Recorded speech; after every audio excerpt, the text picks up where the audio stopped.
함께 사도신경으로 우리의 신앙을 함께 고백하겠습니다.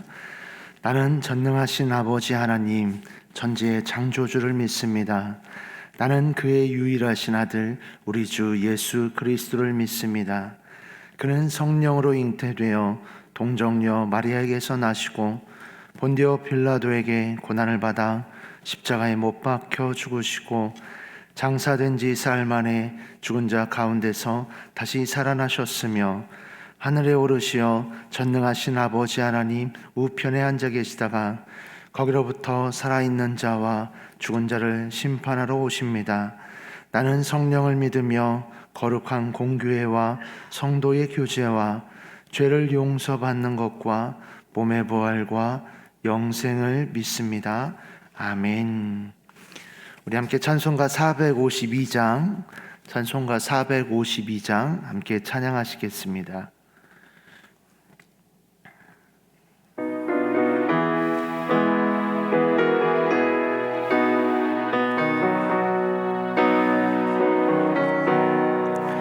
내 모든 소원 기도의 제목 예수님 닮기 원함이라.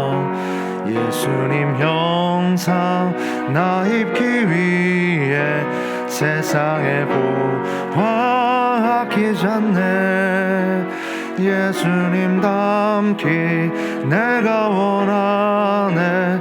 날 구원하신 예수님을 내 마음속에 지금 고도사 주님의 형상 인치소서. 무한한 사랑 풍성한 긍휼 슬픈 자 위로 하시는 주.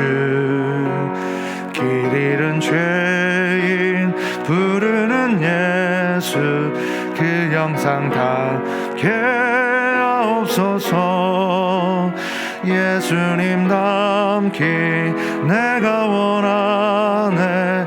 날 구원하신 예수님을 내 마음속에 지금 고도사 주님의 형상 인치소서. 겸손한 예수 거룩한 주님 원수의 멸시 참으시사 우리를 위해 고난을 받은 구주를 닮게 하옵소서. 예수님 닮기 내가 원하네. 날 구원하신 예수님을 내 마음속에 지금 고도사 주님의 형상 인치소서. 아멘. 오늘 우리에게 주시는 하나님의 말씀은 전도서 3장 16절에서 22절까지의 말씀입니다. 전도서 3장 16절에서 22절까지의 말씀 한 절씩 교독 후 마지막 절은 합독하겠습니다. 또 내가 해 아래에서 보건대 재판하는 곳 거기에도 악이 있고 정의를 행하는 곳 거기에도 악이 있도다. 내가 내 마음속으로 이르기를 의인과 악인을 하나님이 심판하시리니 이는 모든 소망하는 일과 모든 행사에 때가 있음이라 하였으며 내가 내 마음속으로 이르기를 인생들의 일에 대하여 하나님이 그들을 시험하시리니 그들이 자기가 짐승과 다름이 없는 줄을 깨닫게 하려 하심이라 하였노라. 인생이 당하는 일을 짐승도 당하나니 그들이 당하는 일이 일반이라. 다 동일한 호흡이 있어서 짐승이 죽음같이 사람도 죽으니 사람이 짐승보다 뛰어남이 없음은 모든 것이 헛됨이로다. 다 흙으로 말미암았으므로 다 흙으로 돌아가나니 다 한 곳으로 가거니와. 인생들의 혼은 위로 올라가고 짐승의 혼은 아래 곧 땅으로 내려가는 줄을 누가 알랴. 함께 읽습니다. 그러므로 나는 사람이 자기 일에 즐거워하는 것보다 더 나은 것이 없음을 보았나니 이는 그것이 그의 몫이기 때문이라. 그의 뒤에 일어날 일이 무엇인지를 보게 하려고 그를 도로 데리고 올 자가 누구이랴. 아멘. 기도하겠습니다. 좋으신 아버지 하나님, 은혜를 감사합니다. 지난 간밤에도 주님의 품 안에서 편히 쉬게 해주시고 또 이 새벽에도 저희들을 주 앞에 불러주심을 감사합니다. 오늘 저희들에게 새날 주시고 또 생명 주시고 건강 주셨는데 이 한 날도 주님과 더불어 동행하게 하시고 주를 기쁘시게 하는 한 날 되게 하여 주옵소서. 이 새벽에도 주님께 감사의 예물을 드립니다. 하나님의 은혜에 감사합니다. 또 구역 예물을 드립니다. 하나님 아버지, 믿음으로 또 순종으로 감사함으로 드리는 예물을 주님이 기뻐 받으시며 약속하신 하늘의 복과 땅의 복으로 충만하게 채워 주옵소서. 주의 은혜로 종의 가정들을 형통케 해주시며 그 자녀들을 축복하여 주옵소서. 예수님의 이름으로 축복하며 기도하옵나이다. 아멘. 이 새벽에도 주의 은혜와 축복이 함께 하시기를 축원합니다. 오늘 새벽에 나오신 분들은 뭐 대단하신 분이네요. 남쪽에 있으니까 눈이 오는 걸 볼 기회가 거의 없어요. 뭐 몇 년에 한 번 눈이 이렇게 와서 쌓일래나 뭐 거의 없다 보니까 눈 때문에 걱정할 일이 없었는데 여기 오니까 안 그렇네요. 어차피 눈도 많이 오고 또 길도 많이 미끄럽고 그래서 어쨌든 이렇게 이런 날 새벽에 오실 때 여러분 조심하셔서 잘 다치지 않게 오셨으면 좋겠습니다. 이 전도서 말씀에는 이제 그 솔로몬이 인생을 이렇게 들여다보면서 인생이 얼마나 허무한가 하는 노래도 하지만 동시에 그런 인생을 관찰하면서 그 속에서 얻는 지혜도 동시에 담겨져 있습니다. 우리가 이제 어제 본 것은 인생이라는 것이 때에 따라서 아름답게 지은 것이다 하는 것이죠. 그런데 이제 젊은 사람들은 살아가다 보면은 그 욕심이라는 게 있어요. 자기가 뭔가 세상을 좀 바꿔보고 또 뭔가 큰 일을 해보겠다는 생각을 합니다. 그러다 보니까는 마땅히 즐겨야 할 때, 마땅히 해야 할 그 때를 놓치는 겁니다. 그래서 사실은 젊음이라는 게 항상 있는 게 아니잖아요. 그런데 그게 항상 있는 줄 알아요. 그러니까 지금은 막 아끼고 안 쓰고 막 이렇게 하다가 시간이 지나고 나면 그걸 누릴 줄 아는데 이제 그때 가서는 이제 돈이 있어도 못하는 그런 상황이 이제 벌어지는 것이죠. 그래서 사람이 살아가면서 하나님이 주시는 그런 축복을 다 누리지 못하는 이유가 그 때를 잘 모르기 때문에 그런 것입니다. 그래서 우리가 이제 어제 전도서 기자가 얘기한 것은 인생을 기쁘게 살아라. 하나님이 우리에게 주시는 인생을 누리며 살 줄 알아야 돼. 근데 그렇지 못하는 것이죠. 우리 남자들이 많이 실수하는 것 중에 하나가 젊은 날 이제 직장 생활을 하든 사업을 하든 그거를 어쨌든 빨리 좀 뭔가 성취하려는 마음이 있어요. 어느 정도 자기가 꿈꾸는 수준만큼 그걸 성취하려는 마음이 있습니다. 그렇게 막 집중하다 보니까 아이들하고 함께하는 시간이 없어요. 그러다 보니까는 아이들이 아빠하고의 추억이 거의 없습니다. 아빠하고의 추억이. 그래서 이제 우리나라에 아버지 학교가 생겼을 때 그것이 굉장히 그 우리 사회에 충격을 많이 줬어요. 보통 이제 방송국에서 언론이 기독교에 대해서 굉장히 호의적이지 않습니다. 비판적인 게 참 많아요. 그런데 기독교 프로그램 중에서 이제 언론사에서 많이 이렇게 인정을 해주고 칭찬해 준 게 아버지 학교예요. 근데 그 아버지 학교가 그 한국에 있는 남성들의 목마름을 해결해 주는데 굉장히 큰 역할을 한 것입니다. 그 이유가 뭐냐면 아버지들이 아이들하고 놀 때를 잊어버린 거예요. 놀 때를. 그래서 뭔가 자기 사업이 안정이 되고 자기가 원하는 그런 자리에 자기가 이제 앉아서 뭔가 좀 이제 아버지들이 인생에 여유가 있다라고 생각하고 딱 뒤돌아봤을 때에는 이미 때가 다 지난 거예요. 애들이 다 커버렸고 애들하고 얘기를 해도 얘기도 안 되고 이미 이제 세월이 다 지나가 버린 것입니다. 그래서 이 때라는 게 얼마나 중요한지 몰라요. 그러니까 인생을 하나님께서 때를 따라 아름답게 지은 것입니다. 그래서 좀 즐기는 법도 배우세요. 특히 이제 저희 어머님 세대에 계신 분들은 어떻게든지 이제 그 어렵고 힘든 시절을 살다 보니까 생활을 안정시켜야 된다는데 너무 이렇게 몰두다 보니까는 즐기는 걸 모르세요. 제가 저희 어머님 흉을 봤지만은 우리 누님이 이제 옷을 사 입어도 새 옷을 사줘도 입을 줄 모르세요. 평생 그런 아끼는 것만 습관이 들었지 즐기는 걸 모르세요. 옷을 사주면은요 막 새 옷 사왔다고 돈 썼다고 우리 어머니 표현을 그대로 빌리면요 돈질하란다고 돈질하는 게 뭔지 모르겠어요. 하고 하여튼 저희 누님은 옷을 사주고도 욕을 시커 먹어요 막. 그리고는 그 옷을 이제 옷장에 걸어놓고 안 입으세요. 언제 입느냐? 한 2, 3년 지나면 입어요. 뭐 하는 건지 모르겠어요. 구닥다리 지나면. 저희 어머님은 즐길 줄 모르세요. 뭐 맛있는 음식을 사드려도요 욕 시커 먹습니다. 비싼 거 말이야. 이런 걸 먹냐고 막 한참 또 사드리고 욕 먹고. 그러니까 어머님 스스로가 인생을 즐기는 걸 모르세요. 우리가 인생을 즐긴다 그래서 허랑방탕하라는 얘기가 아니에요. 허랑방탕하라는 얘기가 아니라 그냥 하나님이 우리에게 주시는 그 분복이 있어요. 먹을 수 있을 때, 잘 수 있을 때, 누릴 수 있을 때, 그 때가 있어요. 그게 딱 지나고 나면 그다음 못해요. 하고 싶어도 못하는 거예요. 그 때에 맞는 그걸 즐기라는 거예요. 그 때에 맞는 걸 즐기라. 부부 사이도 그런 것 같아요. 부부 사이도 제가 이제 장례를 치르면은요, 거의 제가 볼 때는 한 80%, 90% 가까운 부부가 후회를 해요. 조금 잘해줄 걸. 진작 좀 잘해주시지. 그런데 그렇게 이제 배우자에게 친절하지 않아요.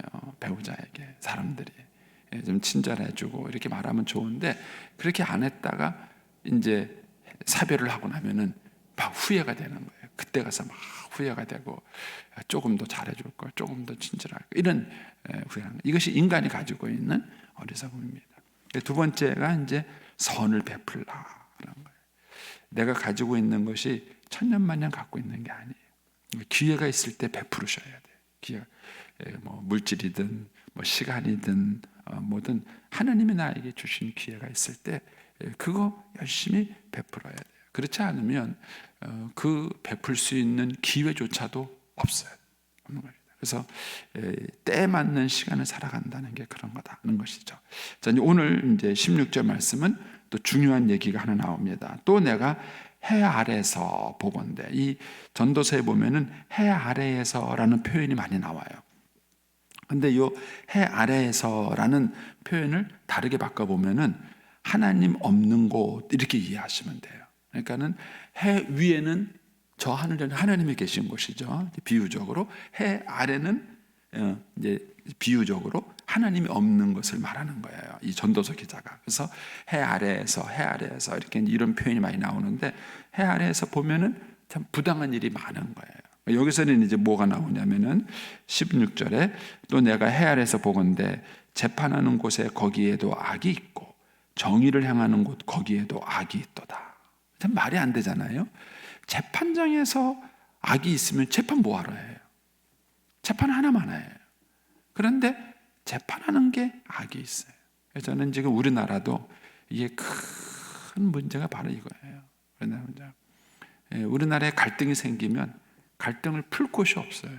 왜냐하면 재판장에서 판결이 났는데도 인정을 안 하는 거예요. 무슨 편견이 있다느니 뭐가 어쨌다느니 막 그러면서 인정을 안 하는 거예요. 누가 인정을 하니까 법을 공부한 사람들이 인정을 안 해요. 법을 공부한 사람들이. 그 양반들이 먼저 본을 보여야 되고 그분들이 먼저 질서를 지켜야 되는데 그분들이 앞장서서 법을 어겨요.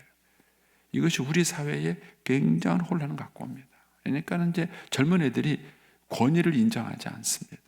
무슨 갈등이 생기면 딱 정의롭게 판결하는 판결소가 있어야 돼요. 근데 그게 지금 없어지고 있어요. 이제 사회는 결국은 이제 힘 있는 놈이 최고고요. 그럼 나중에 다 이제 권총 차고 다녀셔야 돼요. 내가 내 몸을 보호해야 되니까 그런 무질서한 세계가 오게 되는 것이죠. 그러니까는 인류가 살아가면서 이 부분이 굉장히 중요한 것입니다. 재판하는 곳에 불의가 있으면 안 돼요. 근데 재판하는 곳에 악이 있고 정의를 행하는 곳, 정의롭게 일을 진행해야 되는 곳에 악이 있어요. 이게 해 아래에서 벌어지는 일이에요.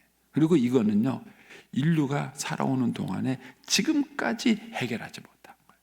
지금까지 어느 시대를 보고 어느 때를 보든지 간에 이 일이 없었던 적이 없어요. 그래서 솔로몬이 말한 거, 해 아래 새 것이 없다.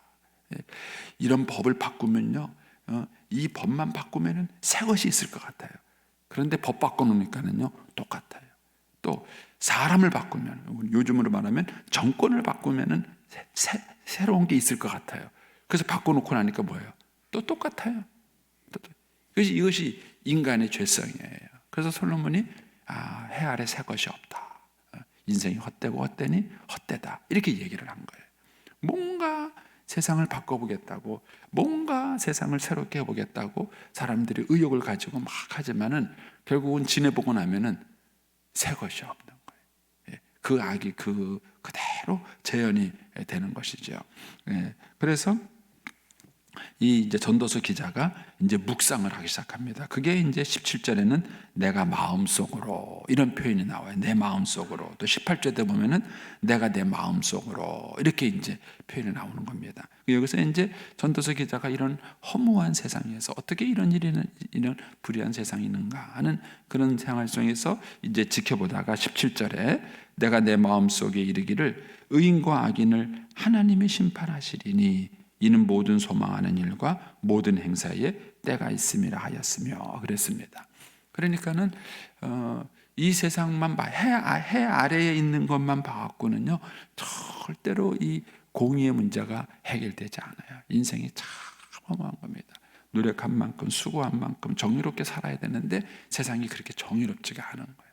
그러니까는 열심히 수고하고 노력하는 사람보다는 머리 굴려가지고 사기치고 남을 속이고 그래서 한탕을 하겠다는 이런 사고가 훨씬 더 마련되는 것이죠. 그런데 이제 이런 상황 속에서 삶의 허물을 느끼는 겁니다. 내가 열심히 노력하면 뭐해?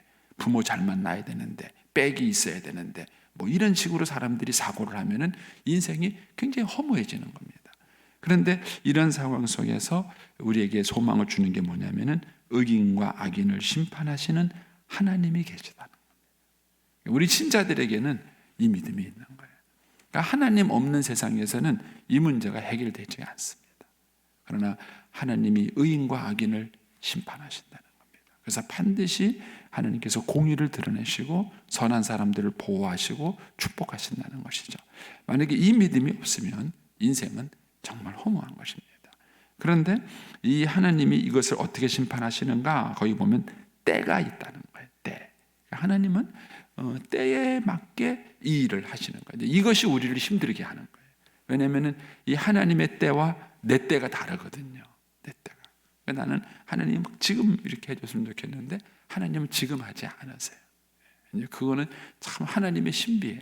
하나님의 신비. 그래서 이 때의 문제 때문에 우리가 갈등하기도 하는 것입니다. 18절에 가시면 이 전도서기가 또 하나 깨달은 게 있죠. 또 내 마음속으로 이르기를 인생들의 일에 대하여 하나님이 그들을 시험하시리니 그들이 자기가 짐승과 다름이 없는 줄을 깨닫게 하려 하심이라. 이제 그게 뭐죠? 죽음이에요. 죽음. 인생이 짐승과 다름이 없는 게 뭐냐? 죽음이에요. 예. 뭐 화려하게 살든 어떻게 살든 다 죽습니다. 죽고 나면 뭐예요? 똑같아요. 똑같습니다. 예. 뭐 사는 동안에는 막 그러고 저러고 하는 것 같아도요. 예. 사람이 죽고 나면은 다 똑같습니다. 다른 게 없어요. 예. 그래서 19절에 그렇게 얘기하는 거죠. 인생이 당하는 일을 짐승도 당해요. 그들이 당하는 일이 일반이라는 것이죠. 다 동일한 호흡이 있어서 짐승이 죽은 것 같이 사람도 죽으니 사람이 짐승보다 뛰어남이 없으면 모든 것이 헛됨이로다. 그래서 죽음이 모든 인생을 허무하게 만드는 거예요. 다 뭐 화려하게 살든 뭐 그렇지 않게 살든 죽음 앞에서는 다 똑같아요. 아무도 그것을 피할 사람이 없고 다르게 대할 사람이 없습니다. 그래서 20절에 다 흙으로 말미암았으니 다 흙으로 돌아가나니 한 곳으로 가나. 예, 뭐 사람이 썩는 거나 짐승이 썩는 거나 뭐가 다르세요? 요즘은요 더 힘든 게 있어요. 제가 얼마 전에 어느 목회자를 만났는데 그분이 저한테 그래요. 목사님 참 비참하대요. 왜요? 그랬더니까는 그분이 어디 갔다가 뭘 봤냐면은 그 애완견, 그 반려견이죠. 반려견 옷을 봤대요. 옷. 반려견 옷 아세요? 반려견들이 입고 있는. 근데 그 반려견 옷이 자기가 입고 있는 옷보다 비싸대. 그래서 자기가 그거를 몇 번 봤대요. 그 가격표를요. 가격표를 몇 번 봤대요. 근데 자기가 입고 있는 옷보다 훨씬 비싼 옷이더래요. 자기가 인생이 참 씁쓸하더래요. 그래서 내가 개만도 못한 인생을 사는구나. 제가 그 얘기가 막 굉장히 실감 있게 들리는 거예요. 굉장히 실감 있게 들리는 거예요. 저는 그래서 요즘 우리 시대가 너무 과하다. 저도 개를 좋아해요. 저도 개 좋아하지만 이게 너무 과하다. 제가 이제 그런 생각이 드는 거예요. 야, 애완견한테 이렇게 비싼 옷 입히면서 부모한테는 어떤 옷을 사 입힐까? 이런 생각이 드는 거예요. 우리 사회가 참 위기예요, 이게. 그래서 제가 같은 목회자로서 그분이 작은 교회 목사님이거든요. 작은 교회 좀 어렵게 목회하는 목사님인데 제가 이제 그분 이야기를 들으면서 이게 정말 실감이 되는 거예요. 이게 실감이 되더라고요. 어쨌든 이제 그분이 볼 때는 참 내 인생이 개만도 못한 인생이다 이런 생각이 들면 얼마나 인생이 허무하겠어요.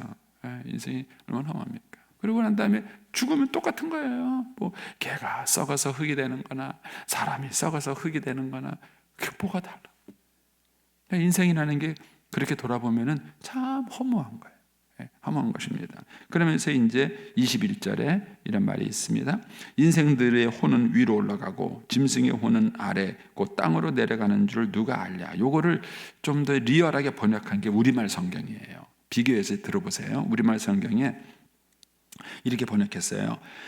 21절입니다. 사람의 영혼은 위로 올라가고 짐승의 혼은 땅속으로 내려간다고 하는데 그것을 누가 알겠느냐 이런 거예요. 이게 요 번역이 맞는 거예요. 무슨 말인지 이해되시죠? 그러니까는 그 사람들은 뭐 인간과 동물이 다르다. 사람의 영혼은 저 하늘나라를 가고 짐승의 영혼은 땅으로 간다. 이렇게 이제 이 전도자가 들은 거예요. 근데 그 얘기를 했는데 그 어떻게 이 땅에 사는 사람은 어떻게 아느냐는 거죠. 우리는 알죠. 우리는 믿음이 있고 성령님이 우리를 도우시기 때문에 우리는 그런 믿음을 알아요. 그러나 여기서 말한 것처럼 해 아래 하나님 없는 인생, 하나님을 인정하지 않는 인생에게서는 이거는 알 길이 없는 거예요. 왜요? 죽어보지 않았잖아요. 또 죽었다 살아온 게 아니잖아요. 그러니까 확인해 본 것도 아닌데 이걸 어떻게 알 수 있겠어요? 말은 그렇게 하지만 그거 확인할 도리가 없는 거다. 이런 얘기예요. 그래서 22절에 보면은 뒷부분을 읽어보세요. 뒷부분에 중간에 그의 뒤에 일어날 일이 무엇인지를 보게 하려고 그를 도로 데리고 올 자가 누구냐 이거예요. 내가 죽은 다음에 어떤 일이 벌어졌는지를 알아가지고 누가 날 데리고 와가지고 그걸 다시 보게 할 자가 누구냐는 거예요. 해 아래서의 인생이라는 것은 그냥 한순간 살아가다 보면 끝이라는 거예요. 그러니까는 일장춘몽이라는 얘기가 나오는 거예요. 다 젊은 왕년에는 멋있잖아요. 목회하면서 이제 어르신들 얘기 들어보면은 왕년 얘기 많이 하시는 분들이 계셔요. 어르신들의 특성인데 그 왕년에 화려하지 않은 분이 어디 있어요? 왕년에 얘기 들어보면 다 왕년에 다 화려했던 시절이 다 있어요. 그런데 뭐예요? 일장춘몽이에요. 어떤 권사님이 그래요. 저한테 목사님 저 젊었을 때 이뻤어요. 그래서 그러시더라고요. 그래서 제가 그러셨던 것 같아요. 네, 그래서 지금도 이쁘세요. 이렇게 말하는데 이게 이제 얼마나 그 세월을 뒤라보면은 일장춘몽이에요. 나도 옛날에 참 한창 잘 나가던 시절이 다 있었던 것 같은데 그게 다 사라지는 일장춘몽인 거죠. 그러니까는 인생이 하나님이 없으면 이렇게 참 인생이 허무한 거예요. 그래서 22절에 그 얘기가 나오는 겁니다. 22절 보시면 그러므로 나는 사람이 자기 일에 즐거워하는 것보다 더 나은 것이 없음을 보았나니 이는 그것이 그의 몫이기 때문이다. 그래서 우리가 허무한 인생을 살아가는 동안에 하나님이 우리에게 주신 그나마의 작은 기쁨이 있어요. 그게 뭐냐면은 자기가 하고 있는 일을 즐거운 마음으로 하는 거예요. 즐거운 마음. 그게 인생의 행복이에요. 그래서 직장 생활을 하든 살림을 하든 뭘 하든 그게 즐거우셔야 돼요. 즐겁게 하셔야 돼요. 왜냐하면 꼭 금방 끝이에요. 죽으면 끝이고요. 늙으면 끝이고요. 병들면 끝이고요. 끝이에요. 그러니까 그거를 즐겁게 하라는 거예요. 자기가 직장 생활하면 그것도 헬레는 즐겁게 하고, 요리를 하면 요리도 즐겁게 하시라는 거예요. 예? 그거 막 어차피 그거 딱 지나면 그만이고, 아무것도 아닌데 그거 막 불평하고 원망하고 그다음에 막 세상에 왜 이렇고 그러면은 그나마 인생도 허무한데 삶이 더 허무하고 비참하다는 거예요. 이 전도서 기자가 깨달은 거는 허무한 인생 가운데 자기가 하는 일을 기쁜 마음으로 하는 거, 즐거운 마음으로 하는 거, 그것이 그나마 조그만 행복이다. 조그만 행복이다. 이렇게 이제 전도서 기자가 얘기하고 있는 것입니다. 자, 이제 이 내용을 좀 우리가 좀 정리를 해보면은요, 인생이 허무한 두 가지, 하나님 없는 인생이 허무한 두 가지 얘기를 하는 거예요. 16, 17절에 공의에 대한 문제 때문에 이 세상은 진정한 공의가 없기 때문에 허무하다. 이런 얘기를 하고 있고 18절에서 22절에는 이 세상에는 죽음이 있기 때문에 허무하다. 이렇게 말을 하는 거예요. 그래서 하나님 없는 인생은 허무한 것입니다. 그런데 이런 인생에 예수님이 찾아오신 거예요. 그래서 우리는 해 아래가 아니라 하나님 아래예요. 우리 예수 믿는 사람에게는 해 아래가 아니라 하나님 아래. 하나님 아래에는 뭐가 있느냐? 공의가 있습니다. 그래서 하나님이 의인과 선인을 구분하시고 우리에게 상급을 주시겠다고 약속을 하신 겁니다. 만약 저는 그게 없으면 저는 정말 분할 것 같아요.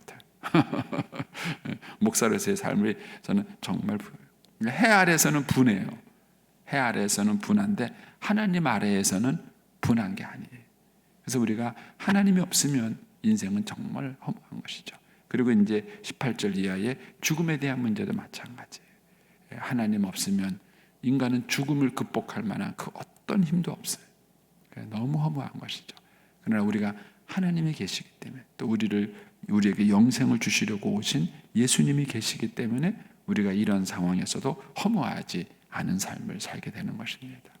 여러분, 오늘 한 날을 살아가는 동안에 우리는 이 두 가지 세계를 살아가요. 한쪽은 해 아래입니다. 그래서 일반인들이 느끼는 그런 허무와 이런 것들을 우리도 똑같이 느끼는 거예요. 해 아래에 있기 때문에. 또 한 가지는 우리는 해 아래만 있지 않고 우리는 하나님 아래 또 있는 것입니다. 그래서 그 사람들이 느끼는 것과 다른 그런 소망이 또 위로가 우리에게 있는 것입니다. 그래서 오늘 한 날을 여러분들 살아가시면서도 해 아래 살지만 진정한 모습은 하나님 아래 사시면서 한 날도 행복한 삶이 되시기를 축복합니다. 기도하겠습니다.